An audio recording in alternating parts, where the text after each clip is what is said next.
Do you ever feel like life is one big, pointless slog through boredom, disappointment, and suffering, only interrupted by occasional faint glimpses of happiness which turn out to be transient and fleeting? Are you afraid that if people knew how depressed and discouraged you really were, they would respond with cruelty, shunning you and making your life even more miserable? Do you ever lie awake at night wishing you could be someone else, or just disappear completely? Well, you can't, so let's talk about how much I hate dogs. If you somehow don't know, dogs are aggressive, smelly creatures with four legs who do nothing but bark, destroy things, poop and require expensive veterinary care at the precise moment you can't afford it. Often because they did something dumb. Sure, everyone will tell you how much they love their dogs, but the thing is, they're mistaken.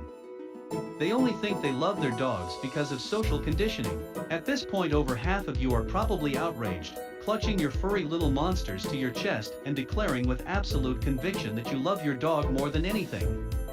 Much in the same way that victims of abuse often develop a dependent relationship with their abusers, so-called trauma bonding, where you become addicted to the hormonal roller coaster an abuser sends you on, dog owners become addicted to the constant neediness of their canine companions.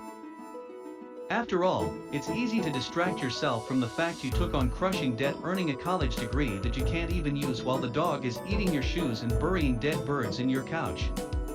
Consider the biggest dog lovers you know personally and ask yourself if you would think it was normal for them to obsess that much about anything else.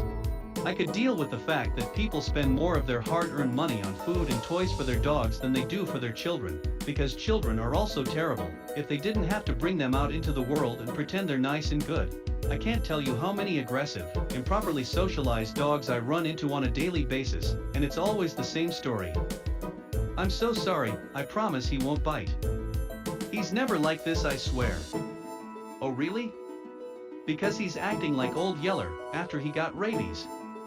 The worst part is that dogs don't even have to be present to ruin everything, because their owners leave poop grenades everywhere for everyone else to deal with. I have seen bigger dog poops on the ground than I have ever made myself, and I don't know how people can think it's okay to leave massive dumps of biological waste all over the place.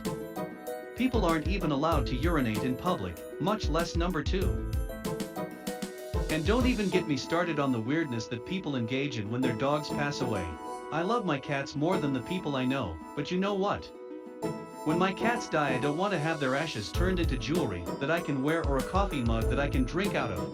Truly dark, frightening stuff.